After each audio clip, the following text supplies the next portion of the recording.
जय महाकाल। क्या आप जानते हैं मृत्यु के बाद भी कुछ ऋण होते हैं जो मनुष्य का पीछा करते रहते हैं। हिंदू धर्म शास्त्रों में 5 प्रकार के ऋण बताए गए हैं। देव ऋण, पितृ ऋण, ऋषि ऋण, भूत ऋण और लोक ऋण। इनमें से प्रथम 4 ऋण तो मनुष्य के इस जन्म के कर्म के आधार पर अगले जन्म में पीछा नहीं करते हैं।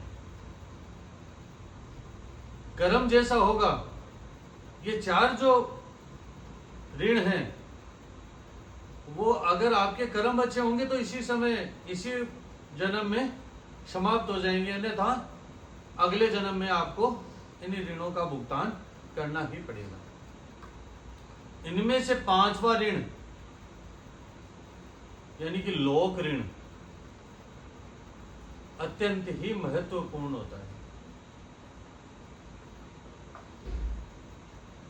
प्रथम 4 ऋण मनुष्य पर जीवित अवस्था में चढ़ते हैं, जबकि 5वां जो लोक ऋण है वो मृत्यु के पश्चात चढ़ता है। जब मनुष्य की मृत्यु होती है तो उसके दाह संस्कार में जो लकड़ियां उपयोग की जाती है, दरअसल वही उस पर सबसे अंतिम ऋण होता है, लकड़ियों का ऋण। यह ऋण लेकर जब मनुष्य नए जन्म में पहुंचता है तो उसे प्रकृति से जुड़े अनेक प्रकार के कष्टों का भोग करना पड़ता है। उसे प्रकृति से पर्याप्त पोषण और संरक्षण नहीं मिलने से वह गंभीर रोगों का शिकार होता है। मनुष्य की मृत्यु के बाद सुनाए जाने वाले गरुड़ पुराण में भी स्पष्ट कहा गया है कि जिस मनुष्य पर लोक ऋण बाकी रहता है उसकी अगले जन्म में मृत्यु भी प्राकृतिक जनित, जो प्रकृति है हमारी, उससे जनित रोगों और प्राकृतिक आपदाओं या वाहन दुर्घटना में ही होती है। ऐसा मनुष्य जहरीले जीव जंतुओं के काटे जाने से भी मारा जाया जाता है। अर्थात उसकी मृत्यु दुर्घटना में या किसी आपदा में या किसी जीव जंतु के काटे जाने पर या जहरीले जीव जंतु आदि काटने पर ही उसकी मृत्यु होती है। अब बात आती है कि कैसे उतारें इस ऋण को।